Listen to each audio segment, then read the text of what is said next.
வீடியோவை பார்க்குறவங்க கனிமொழி அக்காவுக்கு ஒரு ஷேர் மட்டும் பண்ணிட்டு வந்துடுங்க.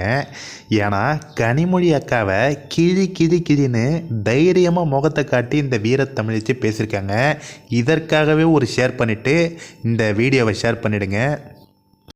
உருட்டுக்கெல்லாம் உருட்டு எங்கள் அக்கா கனிமொழி உருட்டுற உருட்டு தான் மிகப்பெரிய உருட்டு. திமுக மாநாட்டில் பெண்கள் பாதுகாப்பாக இருக்கிறாங்க எங்கள் அக்கா சொல்லிச்சு.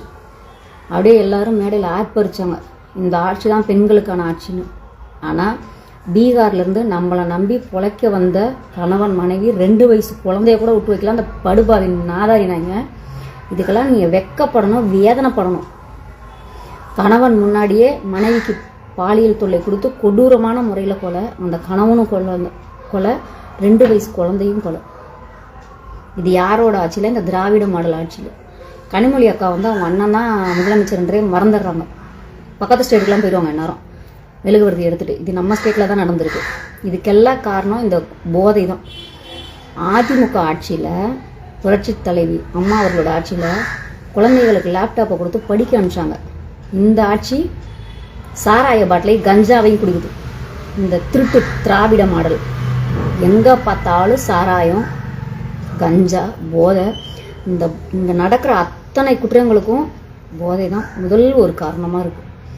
இன்னொன்று என்னென்னா, இந்த அதிமுக ஆட்சியில் இலவசமாக பெண்களுக்கு தங்கத்துக்கு தாலின்ற ஒரு திட்டம், மிகப்பெரிய ஒரு திட்டம். ஆனால் திமுக அந்த தாலியை அறுக்குது இன்னைக்கு.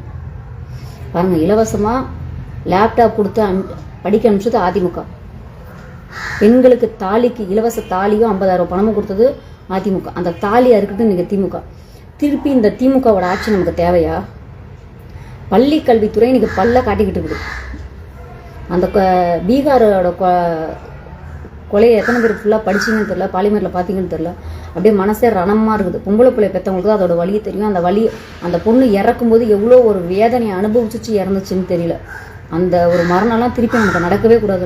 நம்ம மாநிலத்தில் நடக்கவே கூடாது. தயவு செய்து நான் திமுகவுக்கு பரம்பரையாக திமுக ஓட்டு போகிறன்றவங்களாம் கொஞ்சம் சிந்திச்சு ஓட்டு போடுங்க. இந்த ஆட்சி நமக்கு தேவையா? இந்த ஆட்சி மறுபடியும் நமக்கு தொடரணுமான? அதிமுக ஆட்சியில் இந்த மாதிரி நம்ம எங்கேயாவது நடந்து பார்த்தோமா, கேள்விப்பட்டோமா? எங்கே பார்த்தாலும் வெட்டு குத்து கொலை தான்.